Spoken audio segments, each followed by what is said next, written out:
Assalamualaikum warahmatullahi wabarakatuh. Yang terhormat Bapak Rohmat Widianto MPD selaku dosen mata kuliah konsep dasar IPA dan teman-teman yang berbahagia. Perkenalkan, nama saya Naswa Kamila yang akan bertugas sebagai moderator dalam diskusi materi peristiwa alam. Adapun anggota kelompok saya yaitu Gina Kamila, Nurul Sekarsari, dan Rahmani Ayu Cantika. Langsung saja kita mulai ke sesi yang pertama yaitu penyampaian materi. Penyampaian materi yang pertama akan disampaikan oleh Nurul. Baik, terima kasih kepada moderator telah memberikan saya kesempatan untuk membawakan materi kali ini. Kali ini saya akan membawakan tentang apa itu peristiwa alam. Jadi peristiwa alam merupakan peristiwa yang terjadi karena pengaruh yang ditimbulkan oleh alam.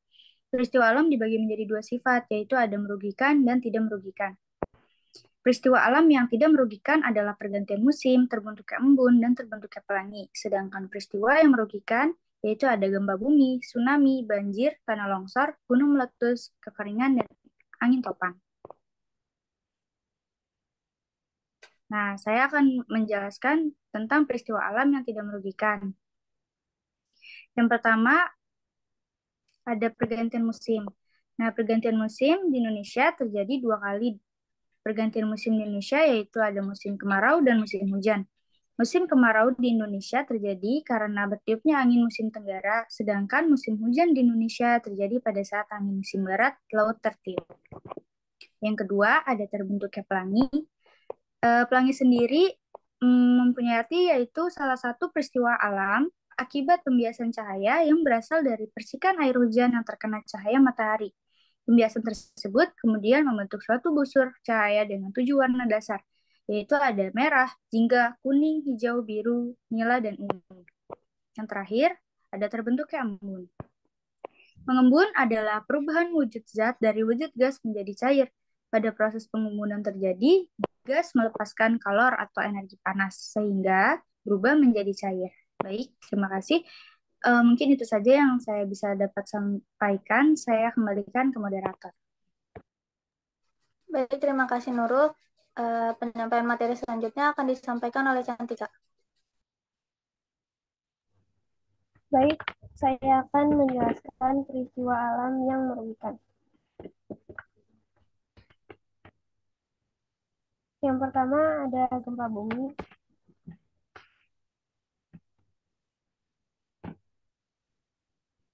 Gempa bumi adalah getaran atau guncangan yang terjadi di permukaan bumi akibat pelepasan energi dari dalam secara tiba-tiba sehingga menciptakan gelombang seismik. Adapun jenis-jenis gempa bumi tektonik dan gempa bumi vulkanik. Gempa bumi tektonik terjadi karena aktivitas pergerakan lempeng bumi. Sedangkan gempa bumi vulkanik terjadi karena aktivitas vulkanik gunung berapi.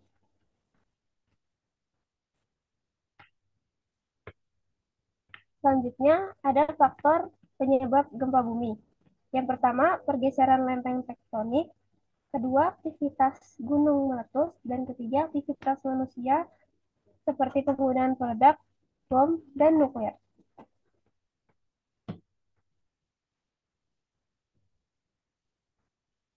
Selanjutnya, dampak gempa bumi.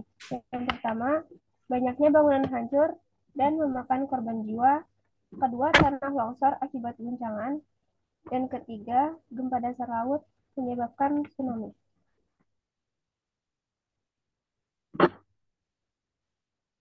Selanjutnya, upaya penyelamatan diri dari gempa bumi. Bila berada di dalam ruangan, jangan panik dan jangan berlari keluar. Tapi berlindunglah di bawah meja dan sebagainya. Bila tidak ada, lindungilah kepala dengan bantal atau benda lain. Jauhi diri dari kaca atau jendela, rak buku, lemari. Hati-hati terhadap langit-langit yang mungkin mudah runtuh. Bila berada di luar ruangan, jauhi bangunan tinggi, dinding, tebing terjal, pusat listrik, yang listrik, dan pohon yang tinggi. Usahakan dapat mencapai daerah yang terbuka seperti lapangan terbuka. Sekian pembahasan dari saya kembalikan kepada moderator. Baik, terima kasih Cantika sudah menjelaskan materi peristiwa alam yang merugikan. Selanjutnya saya akan membacakan materi peristiwa yang merugikan. Yang kedua itu ada tsunami. Tsunami adalah perpindahan badan air yang disebabkan oleh perubahan permukaan laut secara vertikal yang berlangsung dengan tiba-tiba. Gelombang tsunami merupakan jenis gelombang yang dapat bergerak ke segala arah hingga mencapai jarak ribuan kilometer.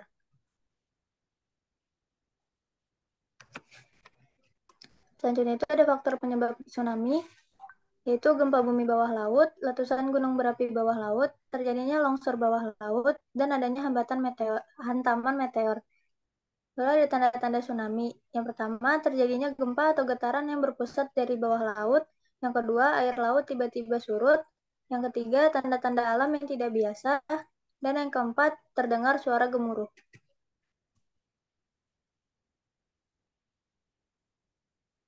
Selanjutnya ada dampak tsunami. Yang pertama, terjadi kerusakan di mana-mana. Yang kedua, lahan pertanian dan perikanan rusak. Yang ketiga, menghambat kegiatan perekonomian. Yang keempat, kerugian material. Yang kelima, kerugian spiritual. Dan yang keenam, menimbulkan bibit penyakit. Lalu ada juga pengurangan resiko tsunami. Yang pertama itu berlari meninggalkan pantai dan bergerak ke daerah dataran tinggi. Lalu yang kedua, penanaman mangrove di sekitar pantai. Dan yang ketiga, membuat tembok penahan ombak di pinggir pantai. Lalu materi selanjutnya akan disampaikan oleh Gina. Baik, materi selanjutnya itu adalah banjir. Jadi banjir itu adalah meluapnya aliran sungai akibat air melebihi kapasitas tampungan sungai sehingga meluap dan mengenai dataran atau daerah yang lebih rendah di sekitarnya. Kemudian ada penyebab banjir. Yang pertama itu ada hujan. Jadi dalam jangka waktu yang panjang atau besar curah hujan selama berhari-hari, ini adalah dapat menyebabkan banjir. Yang kedua itu ada erosi tanah. Erosi tanah itu adalah menyisakan batuan yang menyebabkan air hujan mengalir deras di atas permukaan tanah tanpa terjadi resapan. Yang ketiga itu ada pertambangan ilegal. Pertambangan liar juga telah menyebabkan kerusakan lingkungan yang menyisakan lubang besar sehingga saat musim hujan akan menjadi tempat genangan air. Selanjutnya, solusi banjir. Jadi yang pertama itu solusi banjir itu adalah reboisasi. Cara yang pertama untuk mencegah banjir adalah menanam tanaman kembali atau reboisasi. Yang kedua itu adalah pembuangan sampah. Jadi cara ini itu mengurangi pembuangan sampah, terutama sampah plastik, karena banyak sekali orang yang meremehkan nilai guna plastik. Yang ketiga itu adalah melarang penebangan ilegal. Cara ini adalah untuk mengurangi atau tidak melakukan penebangan hutan secara ilegal. Jika penebangan hutan dilakukan secara terus-menerus, maka peresapan di dalam tanah akan berkurang. Kemudian tanah longsor.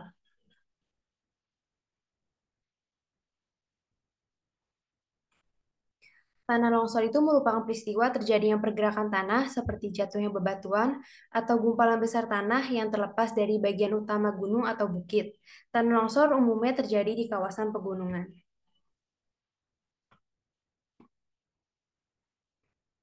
Kemudian tanah longsor itu dibagi menjadi 6. Yang pertama ini itu adalah longsoran translasi. Longsoran ini terjadi karena bergeraknya massa tanah dan batuan pada bidang gelincir berbentuk rata atau menggelombang landai. Kemudian yang kedua ini adalah longsoran rotasi. Longsoran rotasi muncul akibat bergeraknya massa tanah dan batuan pada bidang gelincir berbentuk cekung.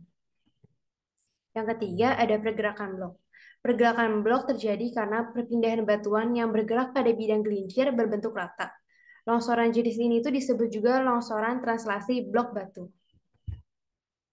Yang keempat ini adalah runtuhan batu. Jadi runtuhan batu itu terjadi saat sejumlah besar batuan atau material lain bergerak ke bawah dengan cara jatuh bebas. Biasanya longsoran ini itu terjadi pada lereng yang terjal sampai menggantung, terutama di daerah pantai. Runtuhan batu-batu besar dapat menyebabkan kerusakan parah. Yang kelima ada rayapan tanah. Longsoran jenis ini tuh bergerak lambat serta jenis tanahnya berupa butiran kasar dan halus. Longsoran ini tuh hampir tidak dapat dikenali karena setelah beberapa lama terjadi, longsoran jenis rayapan dari posisi tiang, pohon-pohon, dan rumah akan miring ke bawah. Dan yang terakhir itu adalah aliran bahan rombakan. Longsoran jenis ini terjadi ketika massa tanah bergerak didorong oleh air dan terjadi di sepanjang lembah yang mencapai ratusan meter jauhnya. Kecepatan ini bergantung pada kemiringan, lereng volume air, dan jenis materialnya. Setelah itu adalah penyebab tanah longsor. Jadi penyebab tanah longsor itu yang pertama ada hujan. Ancaman tanah longsor biasa dimulai pada bulan November seiring meningkatnya intensitas hujan. Yang kedua itu ada lereng terjal. Kebanyakan sudut lereng yang menyebabkan longsor adalah 180 derajat apabila ujung lerengnya terjadi dan bidang longsornya mendatar. Yang ketiga itu ada tanah yang kurang padat dan tebal. Jenis tanah yang kurang padat adalah tanaman lempung atau tanah liat dengan ketebalan lebih dari 2,5 meter dan sudut lereng kurang dari 220. Tanah jenis ini itu memiliki potensi untuk terjadi tanah longsor, terutama bila terjadi hujan. Kemudian gejala terjadinya tanah longsor. Yang pertama itu adalah munculnya retakan di lereng-lereng yang arahnya sejajar dengan tebing. Yang kedua itu air sumur yang keruh di sekitar lereng. Yang ketiga itu munculnya air di permukaan tanah pada lokasi yang baru secara tiba-tiba. Yang keempat rapuhnya tebing dan kerikil mulai berjatuhan. Selanjutnya wilayah yang rawan longsor. Yang pertama itu ada di beberapa daerah yang gundul dan terjal. Yang kedua itu yang pernah terjadi tanah longsor sebelumnya. Yang ketiga itu daerah yang dilalui aliran air hujan. Yang keempat itu ada kondisi tanah yang tebal atau sangat gempur pada lereng-lereng yang terkena hujan lebat dengan intensitas tinggi. Kemudian cara pencegahan tanah longsor.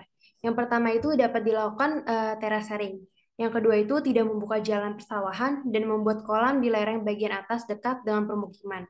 Yang ketiga itu secepat mungkin menutup retakan tanah dan dipadatkan agar air tidak masuk ke dalam tanah melalui retakan tersebut. Selanjutnya itu tidak melakukan penebangan pohon secara liar. Yang kelima ini tidak menggali tanah di bawah lereng terjal. Yang keenam ini tidak membangun rumah di bawah tebing dan tepi sungai yang rawan erosi. Selanjutnya saya kembalikan kepada moderator. Baik, terima kasih Gina. Materi selanjutnya akan disampaikan oleh saya sendiri. Peristiwa alam selanjutnya itu ada gunung meletus. Gunung meletus merupakan peristiwa yang terjadi akibat endapan magma di dalam perut bumi yang didorong keluar oleh gas yang bertekanan tinggi. Magma adalah cairan pijar yang terdapat di dalam lapisan bumi dengan suhu yang sangat tinggi, diperkirakan lebih dari 1000 derajat Celcius. Lalu ada faktor penyebab gunung meletus. Yang pertama itu peningkatan kegempaan vulkanik. Yang kedua, pergerakan tektonik lapisan bumi.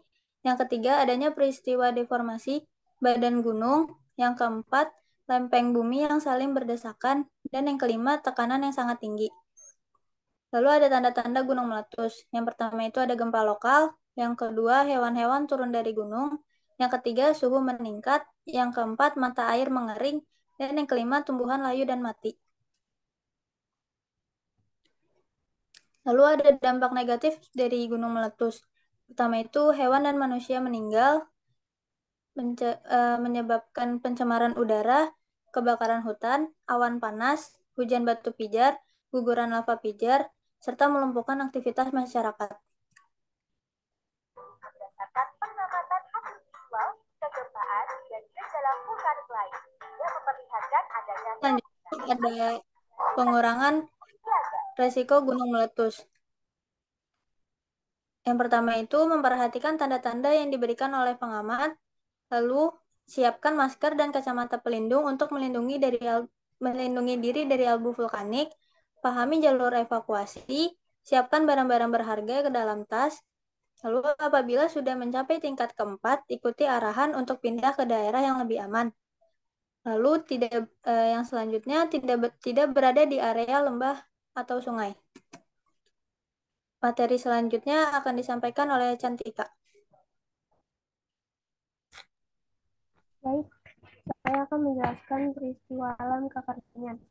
Peristiwa kekeringan merupakan peristiwa yang mana suatu wilayah mengalami kekurangan air untuk memenuhi kebutuhan hidup, termasuk kebutuhan makan, minum, mencuci, hingga mandi. Kekeringan adalah suatu bencana yang bisa terjadi secara alamiah maupun karena aktivitas manusia. Next.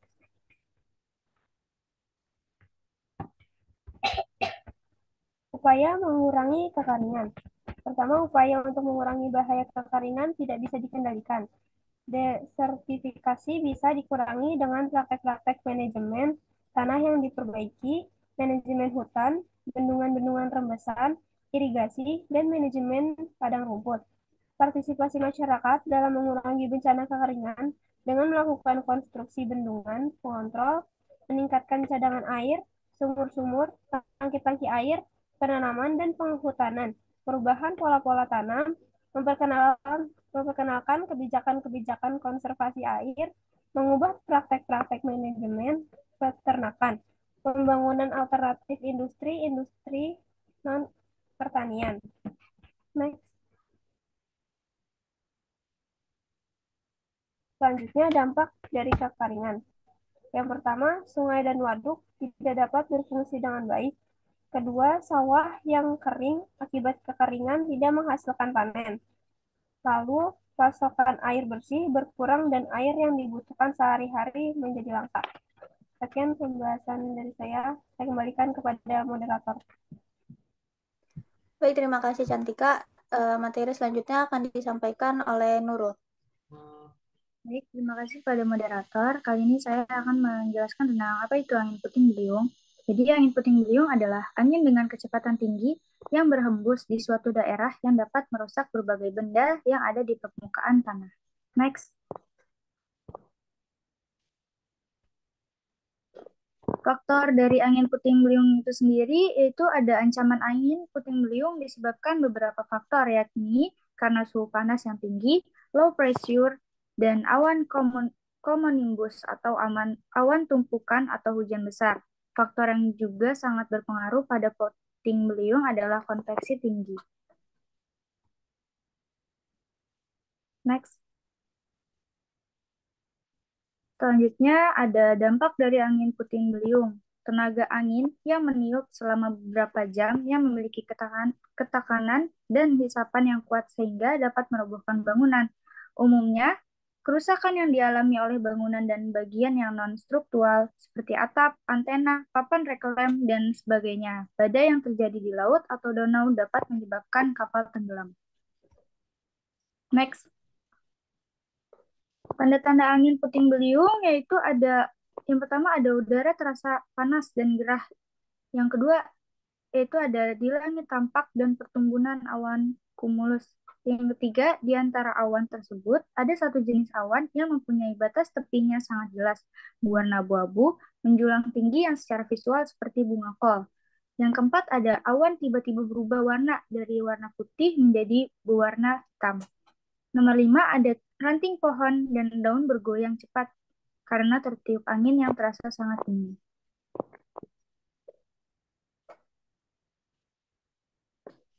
Upaya bencana angin puting beliung yaitu sebelum bencana terjadi, kalian bisa melakukan sosialisasi mengenai puting beliung, baik definisi, gejala awal, karakteristik, bahaya, dan mitigasinya. Yang kedua, menyusun peta rawan bencana angin puting beliung. Yang ketiga, memangkas ranting pohon besar dan menebang pohon yang sudah rapuh. Yang keempat, jika tidak penting sekali hindari bepergian, karena langit tampak awan gelap dan menggantung. Yang kelima, mengembangkan sikap sadar informasi cuaca dengan selalu mengikuti perakiraan cuaca. Yang keenam, penyiapan lokasi yang aman untuk tempat pengungsian sementara. Jika sesudah bencana terjadi, segera berlindung pada bangunan yang kokoh dan aman. Yang kedua, jika memungkinkan, segeralah menjauh dari lokasi kejadian, karena proses terjadinya angin puting beliung berlangsung secara cepat. Yang ketiga, jika saat terjadi angin puting beliung, kita sedang berada di dalam rumah semi permanen atau rumah kayu, hingga bangunan bergoyang, segeralah keluar rumah untuk mencari perlindungan di tempat lain, karena bisa jadi rumah tersebut akan roboh. Yang terakhir, hindari berteduh di bawah pohon besar. Next. Sekian dari saya kembalikan pada moderator.